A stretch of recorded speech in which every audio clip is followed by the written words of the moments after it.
Hello friends, welcome to my YouTube channel common kitchen tips. ഇന്ന് നമുക്കിവിടെ ഒരു ഉലുവ കറി തയ്യാറാക്കാം. ഉലുവ പുളി എന്നും പറയും. അതിന് വേണ്ടിയിട്ട് നമ്മൾ കുറച്ച് മല്ലി, ഉലുവ, വറ്റൽമുളക് ഇതെടുത്തിട്ടുണ്ട്. 3 മുളക് ഇവിടെ എടുത്തിട്ടുള്ളൂ. നമുക്കൊരു 5 മുളക് വരെ എടുക്കാം. ഒരു 10-20 ചെറിയ ഉള്ളിയും ക്ലീൻ ചെയ്ത് വെച്ചിട്ടുണ്ട്. നമുക്ക് ഉലുവയും മുളകും മല്ലിയും കൂടെ നമുക്ക് നല്ലെണ്ണയിലാണ് മൂപ്പിച്ചെടുക്കേണ്ടത്. നമുക്കത് നല്ലപോലെ മൂപ്പിച്ചെടുക്കാം.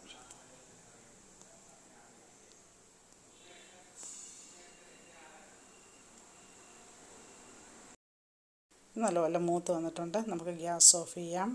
നമുക്ക് തണുക്കുമ്പോൾ ഇത് നല്ലപോലെ പൊടിച്ചിട്ട് അരച്ചെടുക്കാം.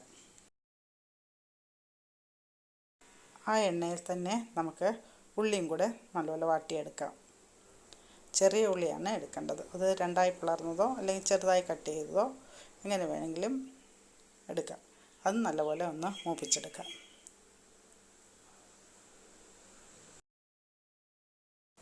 അത് നല്ലപോലെ കുറച്ച് വാടി വന്നിട്ടുണ്ട്. കുറച്ച് പുളി എടുത്തിട്ടുണ്ട്. ഒരു ചെറുനെല്ലിക്ക വലുപ്പത്തിൽ കുറച്ച് പുളി.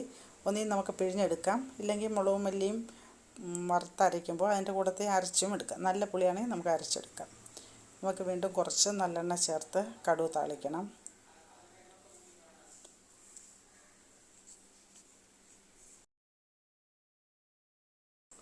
കടുകും താളിച്ച് നമുക്ക് ഉള്ളി വാട്ടി വെച്ചിരിക്കുന്ന അതും ചേർത്ത് നമ്മൾ വറുത്ത് വെച്ച മുളകും മല്ലിയെല്ലാം കൂടെ അരച്ചതും ചേർത്ത് തിളപ്പിച്ചെടുക്കാം. പുളി ഒന്നീ പിഴിഞ്ഞൊഴിക്കാം, ഇല്ലെങ്കിൽ പുളിയും മുളകിൻ്റെ കൂടെ അരച്ച് എടുക്കുകയും ചെയ്യാം. നല്ല ഉലുവയുടെ മണവും നല്ല മുളക് എണ്ണയിൽ വറുത്തെടുത്ത മണവും മുഴുവൻ മല്ലിയുടെ മണവും എല്ലാം ചേരുമ്പോൾ നല്ലൊരു ടേസ്റ്റാണിത്. നമുക്ക് ചോറുണ്ണാനൊക്കെ നല്ലൊരു ഏത് കൂട്ടാനും ഇതിൻ്റെ കൂടെ ചേരും. നമുക്കൊരു തോരനും നമുക്കൊരു മുട്ട റോസ്റ്റും കൂടെ ചെയ്യാം. ഇത്രയും മതിയാവും നമുക്ക് ഉച്ചക്കലത്തേക്ക്. അത്ര നല്ല ടേസ്റ്റാണ് ഈ ഒഴിച്ചു കൂട്ടാൻ.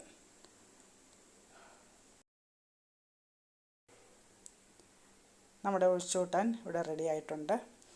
ഉപ്പൊക്കെ പാകത്തിന് നോക്കി ഒന്ന് തിളച്ച് വരുമ്പോൾ നമുക്ക് ഗ്യാസ് ഓഫ് ചെയ്യാം.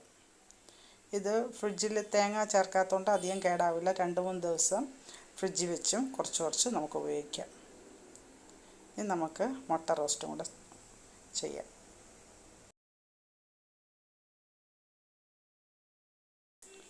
ഇങ്ങനെ ഇതിൻ്റെ കൂടെ തേങ്ങ അരച്ചും ചെയ്യാം. പക്ഷെ തേങ്ങ അരയ്ക്കാത്തതിന് പ്രത്യേക ടേസ്റ്റാണ്. അപ്പം നിങ്ങൾ ഇത് ചെയ്ത് നോക്കണം. നമ്മുടെ ഉലുവാപ്പുളി റെഡി ആയിട്ടുണ്ട്. നമുക്കിനിയും മുട്ട റോസ്റ്റ് ചെയ്യാം.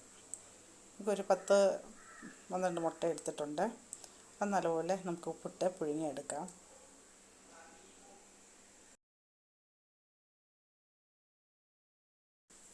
നമുക്കൊരു 5 സവാള ചെറുതായി കട്ടിയെടുത്തിട്ടുണ്ട്. നമുക്കതൊരു പാനിലിട്ട് വെളിച്ചെണ്ണ ഒഴിച്ച് വഴറ്റിയെടുക്കാം.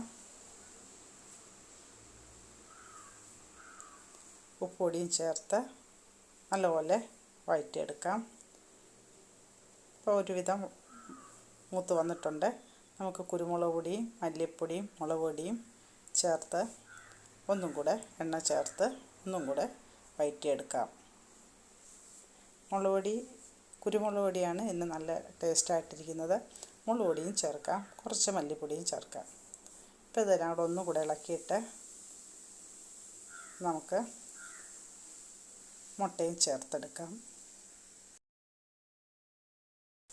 ഉള്ളിയെല്ലാം നല്ലപോലെ മൂത്ത് വന്നിട്ടുണ്ട്. നമുക്കിതിനകത്ത് മുട്ട പുഴുങ്ങിയത് മുറിച്ച് ഇതിൽ ചേർക്കാം. നമ്മൾ മുട്ടയും കട്ട് ചെയ്ത് ചേർത്തിട്ടുണ്ട്. കറിവേപ്പിലയും ചേർത്ത് നല്ല ടേസ്റ്റാണ്. ഈ മുട്ടയുടെ ഈ കൂട്ടിനും നല്ല ടേസ്റ്റാണ്. കുട്ടികൾക്കൊക്കെ നല്ല പ്രിയത്തോടാണ് കഴിക്കുന്നത്. നിങ്ങളിങ്ങനെ ചെയ്ത് നോക്കണം. നമുക്കിതിൻ്റെ കൂടെ ഒരു തോരനും കൂടെ വെച്ചാൽ അത്രയും മതിയാവും ഉച്ചയൂണിന്. നല്ലൊരു കോമ്പിനേഷനാണിത്. നിങ്ങളിങ്ങനെ ചെയ്ത് നോക്കുക. നിങ്ങൾക്ക് ഇഷ്ടപ്പെടുവാണെങ്കിൽ ലൈക്ക് ചെയ്യുക, കമൻറ്റ് ചെയ്യുക, ഷെയർ ചെയ്യുക, സബ്സ്ക്രൈബ് ചെയ്യുക. ദയവായി എല്ലാവരും സബ്സ്ക്രൈബ് ചെയ്യാൻ ശ്രമിക്കണം. വീഡിയോ സ്കിപ്പ് ചെയ്യാതെ കാണാൻ ശ്രമിക്കുക.